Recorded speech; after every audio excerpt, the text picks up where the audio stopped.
Et bonjour, enchanté, Théo. Voilà, du coup, tu es la personne qui travaille dans ce garage, c'est ça? Vendeur chez Life Cars.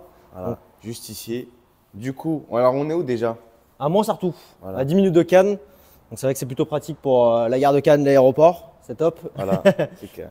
Et du coup, aujourd'hui, tu as plusieurs voitures dans le showroom, Yes. super intéressantes, différentes, un peu de tout. Bah, pour commencer directement, voilà. Voilà. Donc 296, c'est ça? Oui, GTS. en GTS Spider. Alors, qu'est-ce que tu as raconté sur cette voiture un peu? Alors, donc 830 chevaux, c'est pile poil ce qu'il faut. Ouais. Donc en propulsion, c'est très violent. C'est 0 à propulsion quand 200. même. Oui, propulsion. Propulsion. 0 à 200 en 7 secondes 3. Donc on peut dire que c'est plutôt intéressant. Ouais. Et c'est pas super dangereux à conduire dans le sens où c'est propulsant avec autant de chevaux? Si on enlève toutes les aides, ouais. Ouais. Ouais, il faut Oui, savoir c'est sûr, ouais. piloter. Sinon, avec toutes les aides, bon, ça, il faut quand même savoir piloter parce que c'est sûr que. Cette voiture-là peut aller sur circuit. Ouais. Ouais, Ouais, complètement. facilement. Du coup, on est sur un rouge quoi, tu sais un peu? Pas du tout. C'est ouais, c'est les rouges comme toutes les autres Ferrari. C'est ça. Magnifique, avec du coup l'intérieur. Yes. Il est original l'intérieur pour le coup, je vois pas souvent ça. Ouais, la configuration est assez Et ici, atypique. de 96. Voilà.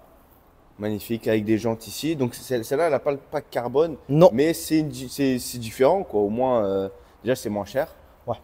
Ça change. Il voit pas de pack carbone, pas le pack Fiorano. Par Ouais. contre, c'est sûr que. J'aime bien ce beige là qu'il y a, qui est super, qui est original pour le coup, parce que de base c'est très souvent noir ou.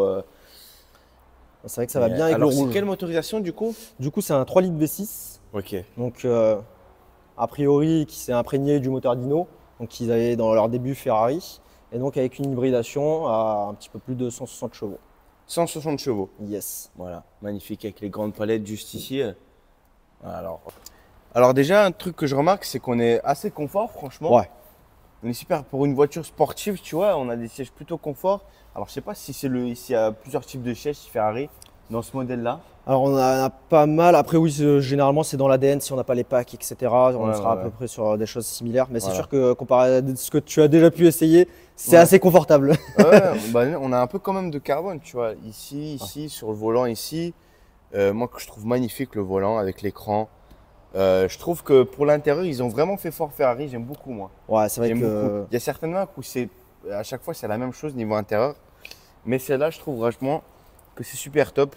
Toutes ces voitures qu'il y a ici, elles sont à vendre, c'est ça? C'est ça, tout à vendre. Donc, c'est soit du dépôt, soit des stocks. Ok. On fait des reprises, financement, on fait de tout. Elles sont à vendre pour combien? Enfin, celle-là. Alors, celle-ci, 350 000 euros. Ok. Ce qui est pas cher pour une Ce voiture. qui est dans les prix. Du coup, Ouais, on est du sur marché, 8000 ouais. km, c'est ça. On essaie Ok. toujours d'être le mieux placé. Voilà, magnifique. Bah, du coup, alors le démarrage, donc déjà, c'est comme ça. Donc ça, c'est le mode hybride, normalement qui s'est activé. Yes. Avec l'effet ici Ferrari, magnifique. Ce compteur que je trouve super beau, rouge, parce que ça c'est selon les modes, hein. Donc ça c'est le mode race directement. Le mode race était déjà fait. Prêt à être utilisé.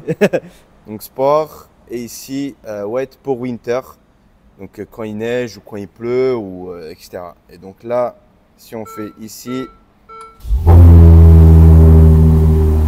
le bruit est sympa, hein. La sonorité est pas mal pour un V6. Franchement. Donc ça c'est un cold start, un pur cold start. Ouais. Pur cold start les amis. Voilà, 8100 km. Magnifique. Avec un écran ici. Donc ça c'est une option l'écran qu'il y a ici. Je crois bien, ouais. Si C'est mes une souvenirs option, sont ouais. bons, oui. C'est une option. Voilà. Et la boîte manuelle est franchement super petite. Normalement les boîtes manuelles sont super grosses, etc. Mais là on a vraiment une différence. Donc là vraiment on a un écran super grand. Donc franchement c'est super hein, comme bruit. Hein. Yes. Alors hop, on Et ferme juste ça comme ici. ça. Donc, McLaren Artura, Ok. 720 chevaux. Donc, c'est pareil, c'est en propulsion. On reste dans l'ADN de chez McLaren. Ok. C'est vrai que là, c'est un petit peu différent. On a les portes papillons. Ça fait du bien. Ouais, c'est vrai, porte-papillon. Ouais. Yes.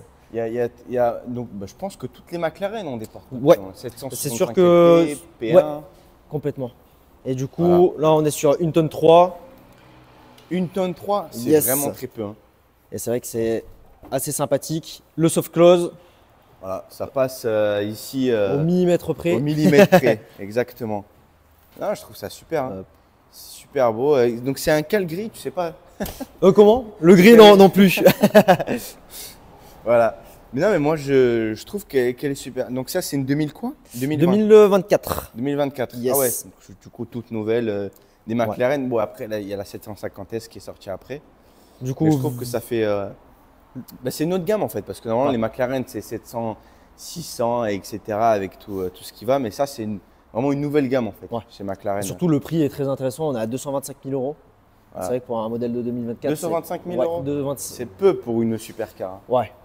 Après, elle a un C'est petit peu peu. kilométré. Elle a 12 000 km si mes souvenirs sont bons. Ok. Donc, ça fait quand même un peu de kilométrage. Mais c'est super hein, pour voir un peu du coup l'intérieur parce que ça fait très longtemps que je suis pas monté dans une Artura, mais je m'en souvenais que c'était assez moderne quand même. Alors du coup pour ouvrir la porte, c'est Ouais, en dessous. on appuie et c'est là ça. directement. Ah ouais, ça sent le neuf déjà. Hop, là on ferme. Et là hop, on va ouvrir la fenêtre. Du coup ici, alors moi franchement là, bah déjà c'est un autre type de siège déjà. Et je te laisse les clés. Ouais. C'est un autre type de siège. On est vraiment bien dans le siège pour le coup, dans le sens où.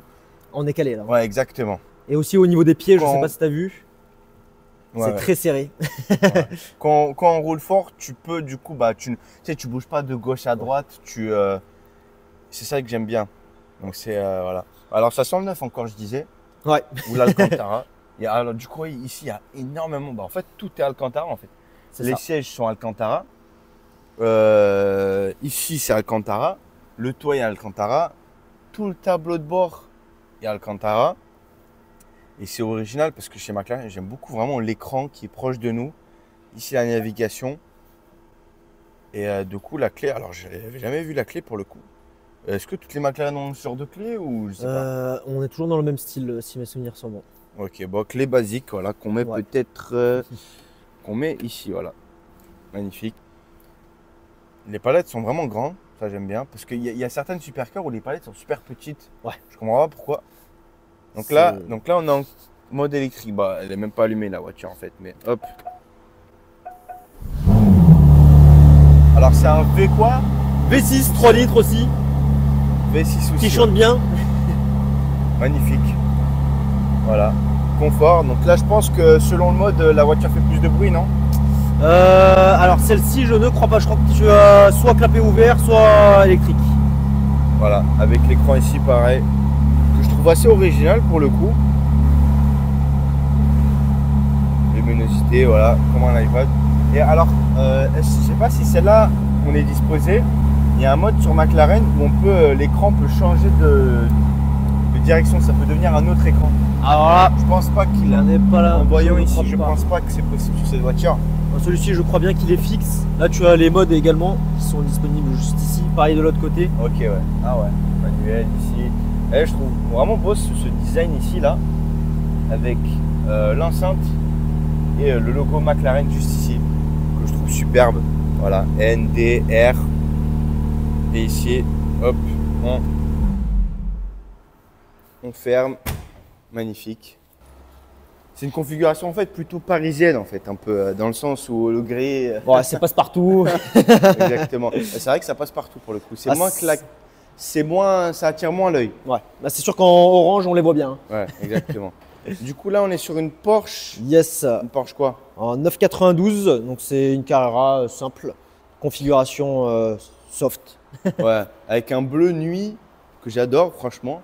J'aime beaucoup. Moi, j'aime beaucoup regarder l'arrière des Porsche parce qu'en fait, il a tout ce feu lumineux LED que j'adore avec 911. Ouais, le bleu, franchement, on n'en voit pas souvent. Ouais. J'aime beaucoup pour le coup. Et avec l'intérieur, bon, Parce qu'elle a une sonorité assez sympathique. allez, bah, on va voir. Et là, normalement, la voiture fait plus de bruit. Voilà, Sport Plus. Un bruit assez sympathique, pareil. J'ai remarqué qu'il y a la réserve de partout. Oui. Voilà, magnifique. Avec ses clés, moi j'adore. Voilà. Moi j'aime bien parce que ça n'a pas perdu. C'est une 2000 quoi? Comment? C'est une 2000 quoi? C'est une 2020 celle-ci. 2020. Voilà. Moi je trouve ça super. Vous voyez, donc là on peut le sortir comme comme le rabaisser. Donc voilà, c'est magnifique. Donc c'est parti, je pense qu'on… Là, c'est la plus grosse du showroom, celle-là. Hein. Ouais. Plus grosse en termes de tout, de largeur, de prix. Voilà, du coup, Aventador S. Ouais, LP740 4S. Donc, ce qui est bien, c'est que… Est-ce que tu connais l'ordre d'Aventador? Alors, t'en as vraiment pas mal. Je sais que tu as les 780. Juste en dessous, je crois que tu en as également. Je ne saurais pas te dire exactement, j'ai plus les souvenirs en tête. Alors, l'Aventador, du coup, donc il y a la première, il y a la SV, il y a la S, Oui. il y a la SVJ et la Ultimae. Oui, Voilà. Donc ça, c'est la troisième, entre guillemets, des Aventador. C'est une 2000 combien, celle-là? 2019. 2019. Bah, franchement, ça n'a toujours pas perdu la gueule que ça. Tu vas partout, tout le monde te voit, tout le monde t'entend. Ce qui m'impressionne le plus, c'est le son de l'échappement. Ouais. Et on verra juste après. Hein. Donc, déjà, le gabarit de cette voiture est super incroyable, franchement. C'est super imposant. Celle-là, c'est une roadster. Yes. Roadster. Ce qui est un peu rare quand même sur les Aventador. Ouais. Roadster, c'est pas souvent, même une Aventador normale, hein, on n'en voit vraiment pas souvent. Hein. C'est vrai que c'est des modèles qu'on voit pas C'est énormément. des voitures qui datent de 2013 entre guillemets pour la première ou 2012, je sais plus. Donc ça, c'est d'origine. Hein. Yes. Donc l'échappement est d'origine. La config, ouais, est d'origine. Voilà. Donc tout est d'origine. Les jantes super grosses avec les freins céramiques. Voilà. Moi, je trouve ça super magnifique. Donc pareil. Donc je pense pas qu'il y avait de carbone. Si je me trompe pas, pour la lame, non, il n'y a pas de carbone. Il n'y a pas de carbone. Voilà, je trouve ça vraiment. Regardez l'aérodynamisme que ça a quand tu es avec ça sur l'autoroute. Ouais. C'est fou, hein. C'est combien la vitesse max, tu penses, de ça? Plus de 300, ça, ouais, c'est plus sûr. de 300, ça c'est sûr et certain. Je pense qu'on doit être aux alentours des 330, je pense. Parce que c'est assez lourd quand même. Ouais, ça fait un petit peu plus d'une tonne 8, si mes souvenirs sont bons. Je crois que c'est ça, une tonne 840. Ah, donc ouais, après, je pense que c'est surtout une bride électronique pour pas être au-dessus des 330. Ouais. Non, moi, j'aime beaucoup regarder l'arrière de celle-ci aussi, qui est franchement, je trouve l'arrière super large, super impressionnant, avec l'échappement ici qui est énorme. Et ces deux vitres là où on peut voir le V12, donc la roadster, donc c'est un peu défini autrement pour le toit. Mais voilà, je trouve ça super impressionnant. Tu viens avec ça au restaurant, je peux te dire qu'on te remarque. Hein. Ouais. Mais, entre les Lamborghini, ils veulent pas trop évoluer avec la clé. Hein. Non. Voilà, avec ces feux-là. Alors déjà ici, ce que je vois, c'est que c'est full carbone ici, comparé à la normale. Et les sièges ici, avec beaucoup plus de détails jaunes. Et ici, pareil. Hop. Donc ici, on glisse facilement dans une Aventador. La porte qui est quand même assez lourde. Et ici, hop. Alors forcément, du coup, il faut que je mette le contact. Hop. Du coup, ça y est. Alors, déjà, on a le tout nouvel écran.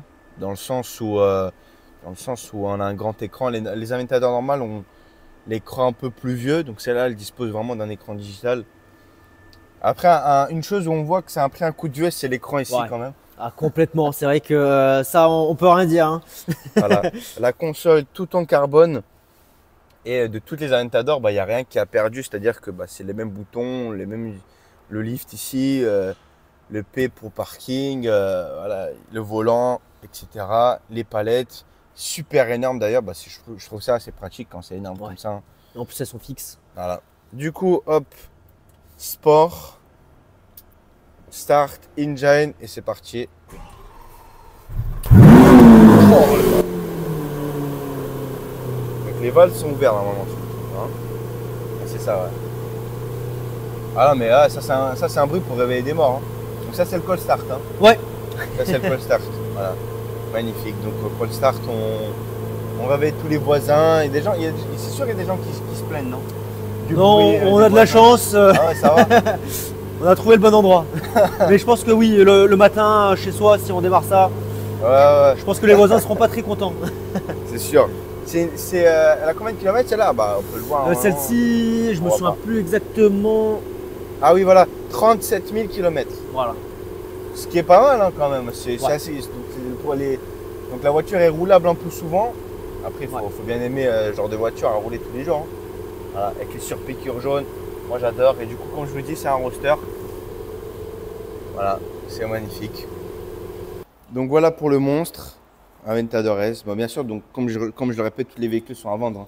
Yes. Donc, les gens qui sont intéressés par une voiture, on a un peu de tout. Ah, Urus. Yes. Donc Urus de quelle année? 2019. 2019. Voilà. Yes. Et la gueule que c'est un noir comme ça, je pense que c'est la meilleure configuration à avoir sur un Urus. Full black. Donc c'est un V8, les grosses jantes. Pareil, frein céramique. Alors je sais pas si c'est important d'avoir. Oui, si, c'est important d'avoir des freins céramiques sur un Ouais, SUV. là-dessus, ouais. Parce que c'est lourd, du coup. C'est lourd, ça marche très fort. Il faut s'assurer du freinage sûr. quand même. Voilà. Du coup, pareil, hein, elle a l'air d'être bien équipée aussi, hein. Ouais. Voilà. Full option. Donc pour voir un peu. Alors la clé, c'est du coup, c'est la même. La chercher. Donc ça y est, t'as trouvé les clés? Yes, on a les clés. Donc c'est là, j'ai l'impression qu'elle est encore plus ancienne Ah que oui. ce qu'on avait. Mais bon. Voilà. Alors certaines personnes qui disent oui, un Urus, c'est qu'un simple RSQ8 plus cher. Moi, je suis pas trop d'accord. Ouais. Dans le sens, oui, peut-être dans la conduite. Ouais. Mais pour 100 000 euros de plus d'un RSQ8, déjà tu roules en Urus, en Lamborghini, tu vois. Complètement. Bah, c'est vrai Et, que l'esthétique extérieure et l'intérieur, les finitions, c'est incroyable, hein, on va voir ça, mais c'est Avec vraiment incroyable. Lamborghini, juste ici, dans la configuration full black. Bah, franchement, c'est ce que j'avais pris, hein, sur une voiture comme ça, hein. Avec du coup l'intérieur. Voilà. Du coup, on est à bord. Bah, on est déjà à Strada. Je sais pas qui a mis ça, mais voilà. Moi, voilà. Ça, c'est mon SUV de rêve. Dans le sens. Donc ça, c'est la configuration 5 places. On est super bien. On a de l'espace. On a un Urus de malade de 650 chevaux. Donc c'est ça, 650 chevaux. Hein. Et bien, donc c'est une full option celle-là, j'ai l'impression. Il y a les écrans et tout derrière. Tu as même les petites enceintes qui se surélèvent. Ah ouais, ça c'est faux. C'est Bang. Yes. All option, voilà, exactement. Avec l'écran ici. Voilà, je trouve que cette voiture-là, bah, c'est la Lamborghini la plus vendue de chez Lamborghini. Ouais. Quand de la STO, de n'importe quelle voiture, c'est la voiture. Hein. Quand on voit les finitions, c'est normal. Voilà. Hein, tout... Le volant que j'adore, qui est propre au Urus. Il y a souvent les marques qui, par exemple une Porsche, que ce soit celle-là ou une 918, c'est le même volant, tu vois. Ouais.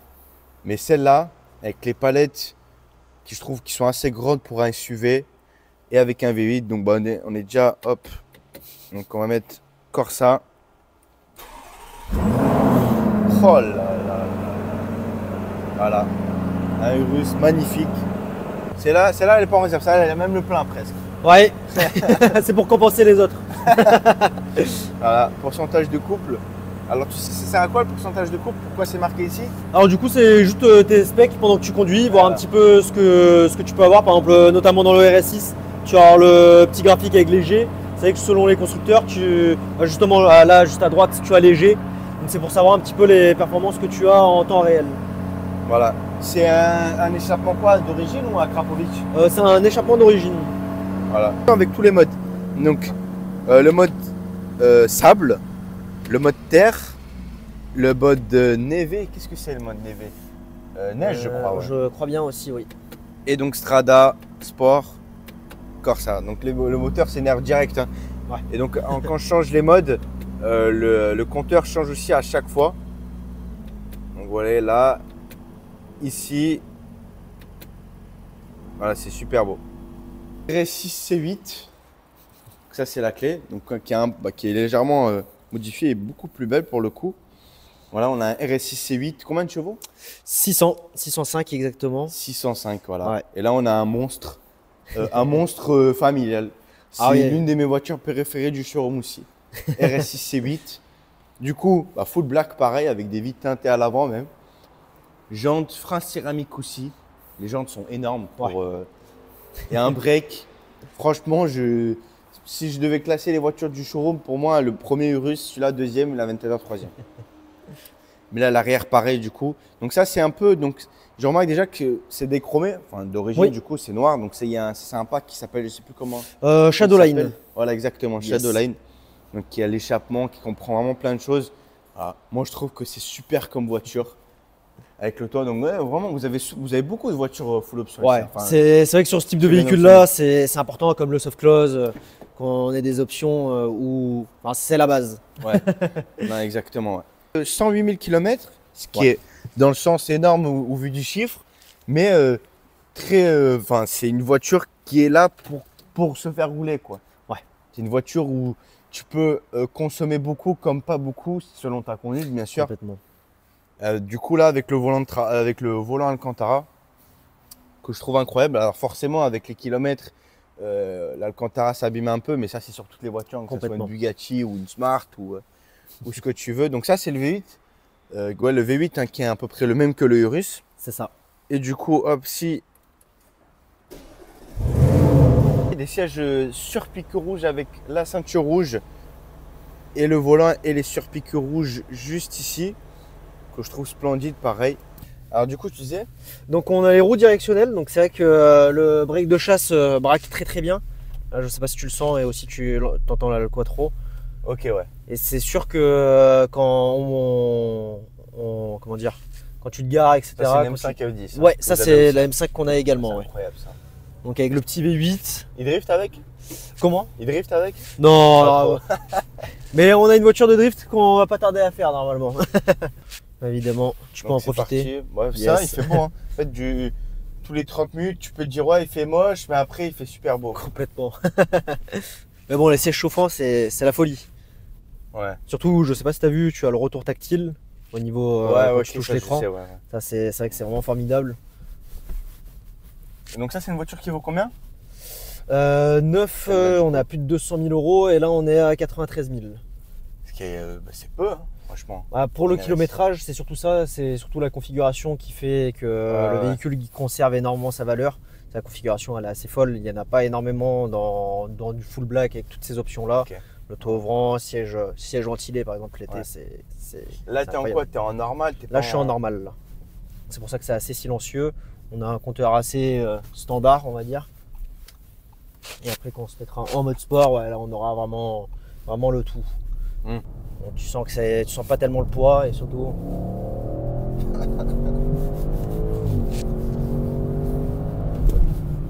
Oh là là là. Ah, ça, tu sens rien. Heureusement que les freins sont puissants là, les gars. Exactement, les céramiques, vous voyez. C'est bon, j'ai le titre, on a pas eu se cracher en RS6. Non, c'est vrai que c'est formidable comme véhicule en termes de mobilité, c'est dingue et on sent pas tellement le poids. Ouais. Après, on commence à avoir pas mal l'habitude de ce type de véhicule là, donc on ressent plus autant qu'avant, mais c'est vrai que la première fois qu'on monte dans un RS6, c'est incroyable. Ouais. C'est une sensation qu'on n'oublie jamais. Ouais, c'est sûr. Hein. Donc ça fait combien de temps que tu travailles dans le garage, toi? Moi, ça va faire 1 an et demi. 1 an et demi que je suis à Life Cars. Donc, du coup, tu as tout conduit un peu de ce qu'il y a dans le garage. C'est ça. Pour le moment, j'ai juste l'Aventador que j'ai pas encore essayé et le Urus. C'est les deux seuls que j'ai pas encore essayé, mais c'est à faire. C'est à faire avant la fin de l'année. On était à 2 doigts. Du coup, est-ce qu'il y a vraiment une voiture que tu as testée qui t'a marqué? 296 GTS, c'était quand même assez fou. F430 Scuderia aussi, qui est vraiment intéressant. Après, bien évidemment, R8 V10 en GT, c'était assez intéressant aussi. R8 GT du coup. Ouais, R8 GT. C'est rare ça. On en a eu une, c'était le modèle 251 sur 357 je crois, c'était quelque chose comme ça. Donc il manque juste un Acra. Il manque un Acra. RS6 aussi. Hein. C'est le défaut des RS6, c'est le bruit en fait. Ouais. Dans le sens où bon. Ouais, les C7 c'est incroyable.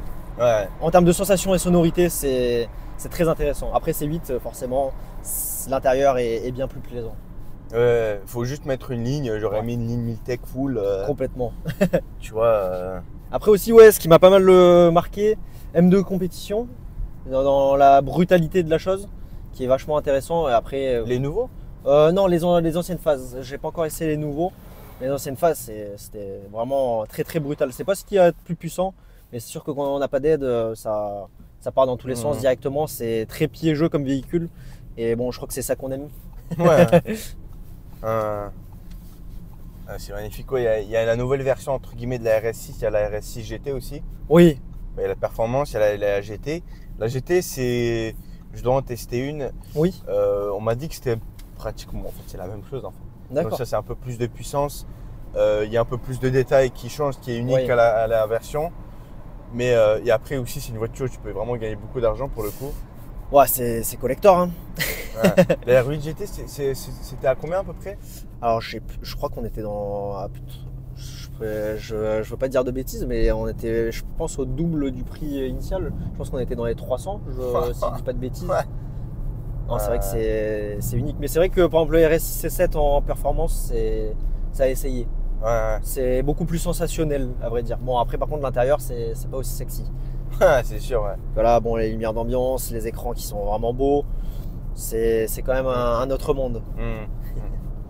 Bon, bah en tout cas, je te remercie. Voilà. C'est avec plaisir. Pour cette présentation de voiture. Et peut-être que quand il y a des nouvelles voitures, tu m'appelles et Ouais.